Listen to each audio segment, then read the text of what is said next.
Hello, boys and girls. I'm Mrs. Troy, Beverly's mom.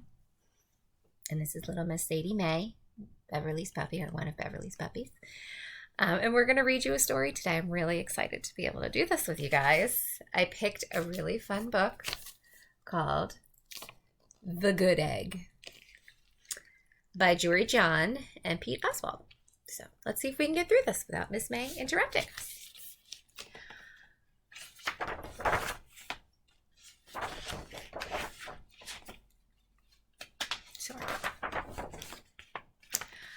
Oh, hello. I was just rescuing this cat. Know why? Because I'm a good egg. A very good egg. Can you see? It's true. I do all kinds of good things, like I'll carry your groceries, I'll water your plants, I'll change your tires, I'll paint your house. If you need any help whatsoever, I'm your egg.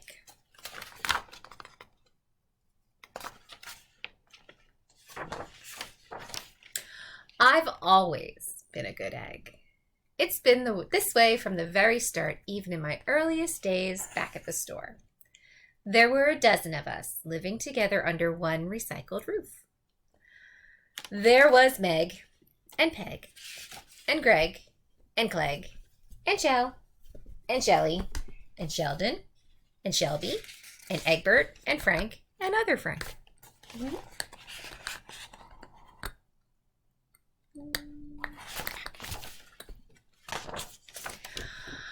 The other 11 eggs weren't on their best behavior. They weren't exactly good. They ignored their bedtime. They only ate sugary cereal. They threw tantrums. They cried for no reason. They broke their stuff on purpose.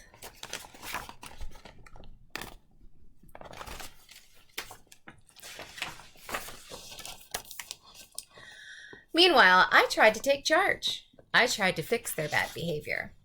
I tried to keep the peace because I was a good egg. A very good egg.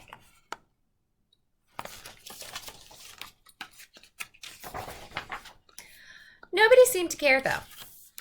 Every night I was exhausted. My head felt scrambled. Then one fateful morning, I noticed some cracks in my shell. Yikes! They were everywhere. There's some cracks.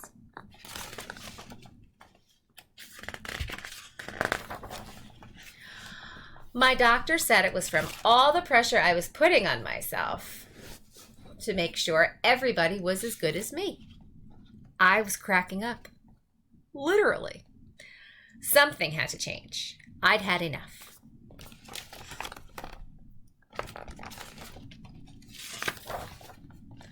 I told Meg and Peg and Craig and Clegg and Shell and Shelly and Sheldon and Shelby and Egbert and Frank and other Frank that I was leaving. I can't be the only good egg in a bad carton, I said.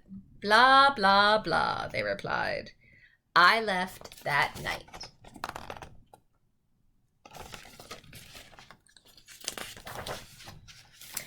I wandered from town to town. The hours became days. The days became weeks. I lost track of time. I was alone. Out there on the road, under the stars, I really tried to focus on myself and what I needed.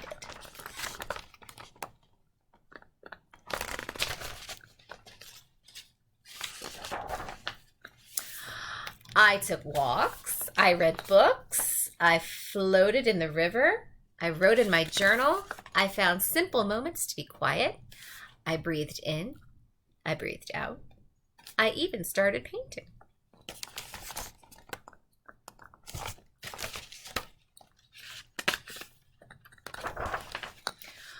For once, I found time for me. And guess what? Little by little, the cracks in my shell started to heal. My head no longer felt scrambled. Bev, look, cucumbers on his eyes.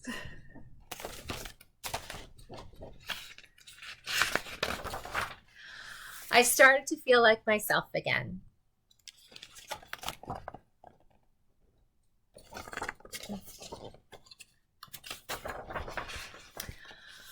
So I've made a big decision. I'm returning to my old carton and my friends. Besides, I'm kind of lonely out here. This time, I know what I need to do. I'll try not to worry so much. I'll be good to my fellow eggs while also being good to myself. Love it. Bev, look! Now they all have cucumbers on their eyes.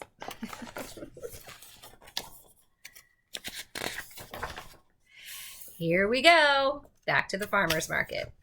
Everybody missed me. I missed them too. Hello, Meg. Howdy, Peg. Hey, Greg. Greetings, Clegg. What's up, Shell? Aloha, Shelly. Hey-o, Sheldon. Hi, Shelby. Good day, Egbert. What's happening, Frank? Howdy, other Frank.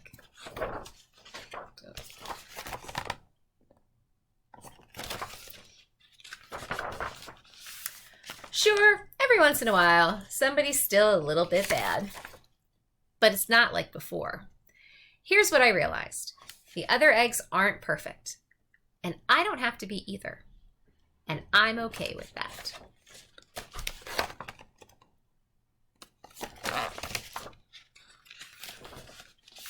Yep, the old carton is back together. We're a solid dozen again. It's good to be home. Too funny. The end. I don't know about you, but I really liked that book.